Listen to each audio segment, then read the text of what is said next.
Wakil Ketua DPR RI Sumi Dasko Ahmad menilai penundaan pilkada bukanlah solusi terbaik. Saat ini langkah yang harus dilakukan adalah memperbaiki atau menyempurnakan aturan pemilihan umum agar dapat menghindari munculnya klaster pilkada. Dasko menanggapi desakan agar parlemen dan pemerintah menunda pelaksanaan pilkada serentak 2020. Desakan ini sebagai upaya untuk mengantisipasi terjadi lonjakan angka kasus COVID-19 akibat adanya kerumunan sebagai tahapan pilkada. Saya pikir bahwa apa yang terjadi pada saat tahapan-tahapan pilkada itu memang euforia daripada masyarakat yang memang agak susah dikendalikan ketika pendaftaran. Sehingga kemudian menimbulkan polemik, malah kemudian ada yang mengatakan bahwa akan timbul klaster baru ketika kegiatan-kegiatan pilkada ini tidak bisa dikendalikan masanya. Nah, namun menurut saya tahapan pilkada itu kan masih panjang.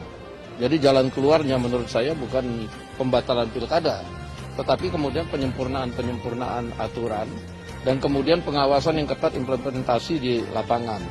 Nah, karena ini sampai dengan penyelenggaraan tahapannya masih panjang, saya pikir masih punya waktu kita melakukan penyempurnaan dan pengawasan yang ketat, sehingga insya Allah pilkada dapat diadakan dengan lancar, dan kami minta kepada pihak penyelenggara untuk kemudian memikirkan antisipasi, mengeluarkan PKPU yang produktif justru untuk kelancaran pilkada. Demikian.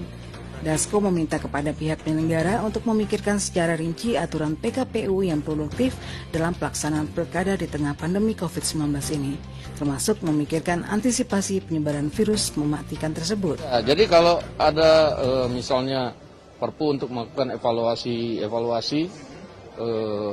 beberapa pokoknya kegiatan-kegiatan yang akan mengakibatkan penyebaran grafik corona tinggi, kita sepakat. Mengenai PKPU yang mengizinkan adanya konser musik dalam kampanye, Dasko menyarankan agar pada setiap tahapan pilkada tidak ada kegiatan yang mengundang kerumunan.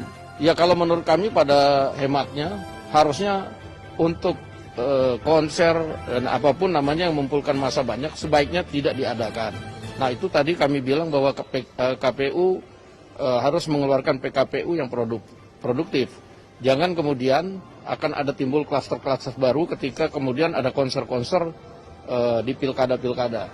Nah, saya pikir bagaimana caranya kemudian calon justru memberikan pemahaman kepada masyarakat tentang visi misi, terutama juga bagaimana calon itu mengajak masyarakat untuk menguatkan menjalankan protokol COVID-19. Jadi bukan ada di konser-konser menurut saya.